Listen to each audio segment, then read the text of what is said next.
Materialism can make itself felt in many different ways. Here's another game of my student, Gardner. It's an endgame position. Lee had the white pieces. His opponent was a master named Reuben Miller. Take a look at this position. White's up a pawn, but it's a doubled A pawn.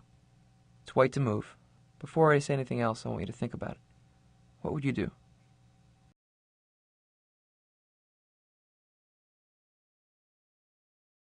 Another way that result-oriented thought can mess with our heads is in the endgame.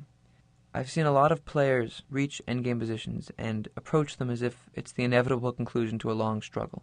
Like, here I am at the end of the game, and now I can just win it, or now I can just draw it, or now I'm losing, because I was losing before. But working with great endgame players, what you learn very quickly is that the endgame is a struggle of its own, a very tense, hard, difficult battle. If you have a better game against a grandmaster, and you go into the endgame, you have to win a whole new chess game. Now, often that's the right place to convert your advantage, but you will not convert it by making bad moves. Just how in my game against Vulasevich, I had a winning game, but that didn't mean that I could win by playing bad moves, and I let him back in the game again and again and again, because strong players will be at their very, very most resourceful when their life's on the line. And similarly, in the endgame, to win it, you have to keep on struggling. And so there are two ways to approach this type of position.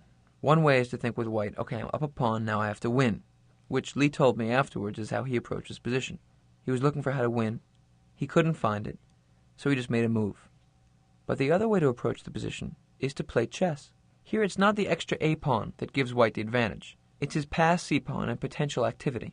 What did you find as white's best move? Well, the first question that comes to mind is, should I trade or should I not trade? And if you decided that you shouldn't trade, you're correct. If white plays rook takes f8, then after bishop takes f8, the king is close enough to the c pawn to defend without any problem. The pawn locked on e5 will be weak. If the pawn on c5 stays there, it could be very weak. White has weaknesses, black doesn't. Black is fine, and his position can turn better very quickly. For example, if he were to play king d7 to c6, win that c pawn, now white has a problem. It's as if he's down a pawn because of the double A pawns, and the e5 pawn can become a weakness that has to be dealt with very soon. Things can turn ugly very, very quickly. So no, white should not trade off rooks. So what should white do?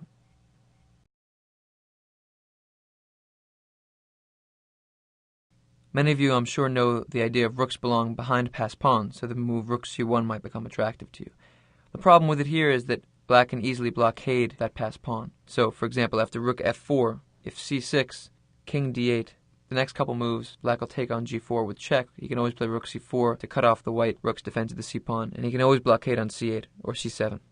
And the e5 pawn will be very weak once the white bishop moves. So that's not quite the right idea in this position. So what Lee described to me is that when he was thinking about this position, he tried to figure out, how do I win? He calculated rook takes f8, bishop takes f8, c6 for a while, and he saw that it didn't quite work. After he made that calculation, he saw that he couldn't win. But because he had been looking for a win, as opposed to simply looking for a way to play chess, he was clouded by the fact that there was no win, and he didn't just look for a chess move, and he played rook f3. Now this is logical from one perspective, because now the point is that if it's black to move and black takes on f3, then white can improve his position with king takes f3. But truth be told, this small tempo isn't so important, and the black king is very close to the c5 pawn, so this wasn't the right decision. If Lee had simply been saying to himself, how can I activate my pieces? How can I press my advantage? How can I make the position more complicated for my opponent to defend? He would have very easily found the move rook b1, moving to the open file, planning rook b8 check and rook b7, supporting his c pawn's advance, inevitably entering into black's queenside. And here white has a great game. After rook b1, if rook f4, rook b8 check, king f7, rook b7 check, king g8, bishop b2, white sacrifices material for tremendous activity. Black would play rook takes g4 check, king f3, and now yes, temporarily it's even material, but white has all the activity. If he plays rook c4, then after rook takes a7, rook takes c5, a5, black's going to have a very, very hard time stopping that a-pawn, because white can support it from the d4 square with the bishop. White's winning. And after rook takes a4, c6, rook c4, c7, white threatens rook b8 check and c8. So black plays king h7, bishop a3, and white wins the game. The next move is going to be bishop d6, defending the pawn, followed by rook b8 and c8. There's nothing for black to do. I should also mention that if instead of king h7, black had played bishop f8, here none of black's pieces can move, and if the rook takes a7, white can win without any problem. If the bishop moves anywhere, then rook a8 check, followed by c8, wins the rook. The black king can never move because of king g7, c8 discovered check, making a queen. And the next move for white can be a4, a5, a6. Then he can move his rook to b7, play a7, a8. There's absolutely nothing for black to do, and white wins the game easily. So returning to the original position, Li looked at rook takes f8 and calculated and saw that he had no way to win that game. In fact, that position would be drawn. If he had been playing just to make a chess move, make the best move, activate his pieces, make the game complicated, push black to the limit, engage in the struggle, he would have found rook b1 very easily, taken over the initiative, and I'm sure he would have won the game. So because Li was looking for a way to win and not just to continue with the struggle, he was thrown off when he found that there was no way to win. He played rook f3. His opponent happily traded rooks, rook takes f3, king takes f3, and king d7. And now Li's psychological state was thrown off. From this position on, this game is very relevant for the next theme as well, the downward spiral. Li was colored by the emotion of the fact that the game had turned from being good for him to being bad for him. And in many ways, he was clinging to the past evaluation while he was analyzing this position. He was trying to figure out what to do. Li played king f4, with the idea of king g5 takes g6. His opponent played bishop h6 check. And now Li's position has reached the critical point. White to move. What would you do?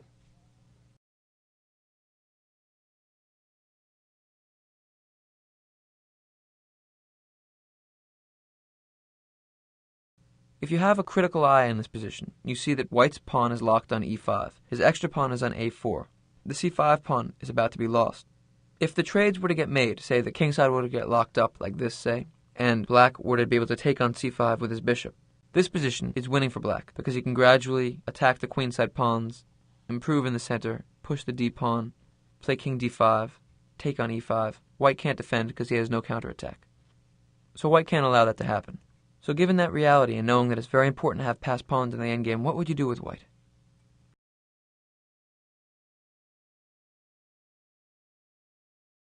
This was Li's chance. With tempo, he should have played g5, attacking the bishop. The bishop goes back, and now c6 check. A discovery, simplify the game, hold the position. After king takes c6, bishop takes a7, white's game is fine. He has the two passed a pawns, it doesn't matter that he's up a pawn, but he's not down on material, and black has something to worry about. White can hold this position. And again, I promise you, if I were to give this to my student to solve, I were to say white to move, what would you do? He would very easily evaluate the position and find the best move. But he was still colored by what happened before, and he was thrown off by the fact that he had judged the position with finality. He closed his mind to the struggle when he said, now I'm winning, and he was looking for the win, as if chess was a book you could just open up and close up. But chess is very, very hard, and now he was unprepared to deal with the complication.